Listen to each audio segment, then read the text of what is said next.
कितने ऐसे लोग थे जिनको भूपेंद्र सिंह हुड्डा ने अपने लोगों को खड़ा करके हराया। अलग अलग बहुत सारे नाम हैं, एक का उदाहरण दे देता हूं आपको, बाकियों का भी बता दूंगा कौन कौन थे जिनको किस किस तरीके से हराया गया।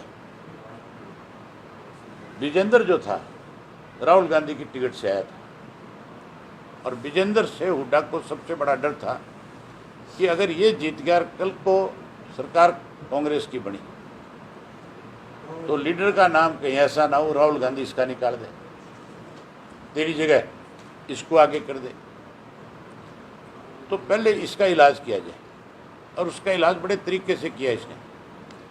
3 इसके चैत्य लोग थे जिनको ये कहता था तुम्हें चुनाव लड़ाऊंगा।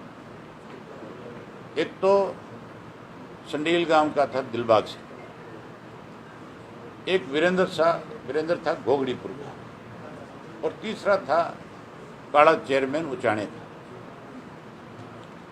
सबको पता था कि तुम इंडिपेंडेंट खड़ा होगे तो चुनाव नहीं जीत सकोगे। ऐसा नहीं था कि उनको पता नहीं था, क्लियर था कि किसी को 10,000 मिल सकते हैं, किसी को 20 मिल सकते हैं, किसी को 15 मिल सकते हैं, इससे ज़्यादा नहीं मिलेंगे। जब टिकट कांग्रेस की नहीं थी तो क्लियर हो गया था भी नहीं जीतोगे। बावजूद उसके तीनों को खड़ा किया गया और तीनों ने 60,000 वोट लिए। वीरेंद्र का लड़का 32 वोट से हार गया। इस तरह से इसने भाजपा की मदद करी है। शारदा राठौड़ क्लियर इनकी जीत की कैंडिडेट थी, उसका टिकट काट दिया। ये फौजी जो है बुआनी खेड़ा वाला, ये क्लियर जीत रहा था, रामकिशन, इसकी टिकट काट दी। इसी तरह सोना वाला जो था जितेंद्र भारद्वाज, वो जीत रहा था, उसकी जगह टिकट काट के 2 घंटे पहले टिकट बदली पैसे लेकर के, और उसके बाद कैसे उसको हराया जाए एक मुसलमान खड़ा कर दिया जावेद नाम का, जो 40,000 से ज़्यादा वोट ले गया इंडिपेंडेंट। ऐसे 9 कैंडिडेट और हराए इसने। इसकी लड़की जो है अपने निर्मल चौधरी की, वो क्लियर जीत रही थी, उसका टिकट काटा गया।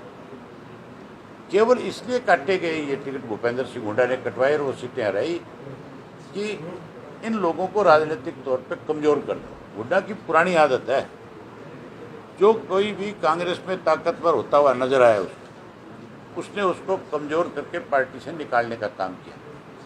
सबसे पहले राव इंद्रजीत को भी नहीं, हाँ राव इंद्रजीत सिंह को निकाला, फिर वीरेंद्र सिंह को पार्टी से अलग थलग किया,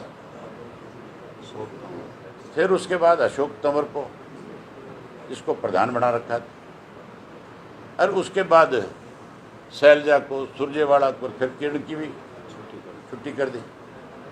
अब भी इस प्रयास में लगा हुआ है भी किसी तरह इनकी भी छुट्टी हो जाए, केवल 13 वर्चस्व रहे, तेरे बेटे को ही सारी कमांड सौंप दी जाए। ये बात सबको पता है, बताता हूँ, ये बात सबको पता है आज की डेट में। आपको एक और चीज़ बताता हूँ कि किस तरह से भाजपा के साथ इसकी बड़ी साठगांठ। राहुल गांधी का इस्तीफा हो गया था, 1 हफ्ते में कोठी खाली करा ली थी, करवाई थी कि नहीं करवाई थी। अपोजिशन लीडर को हटे हुए 1 साल हो गया हुड्डा को, आज भी उस कोठी में यही है, आज तक खाली नहीं है, कोई जिक्र नहीं है। तो कोई रिश्ते है तभी खाली नहीं है, नहीं सरकारी कोठी खाली उतनी देर लगती है क्या? अगर राहुल गांधी की हो जाए तो हुड्डा की कोठी खाली क्यों नहीं है? और क्या सबूत चाहिए उसके खिलाफ, और बता दो। अब तो उससे कहना खुल करके कि भाई तू इन चीज़ों का जवाब दे देगा क्या? मेरे सामने बैठा लो बाप बेटा दोनों को, दोनों की तसल्ली करा दूंगा ना जितनी। ये लोग पूरे प्रदेश के अब जान चुके हैं, और ये मान के चलो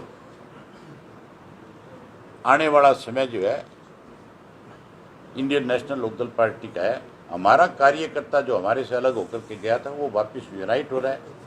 इस रैली में मैं मान के चलता हूँ कि 90-95% सारा आएगा, और उसके बाद हम दोबारा अपने सारे साथियों को 100 का 100% जोड़ेंगे।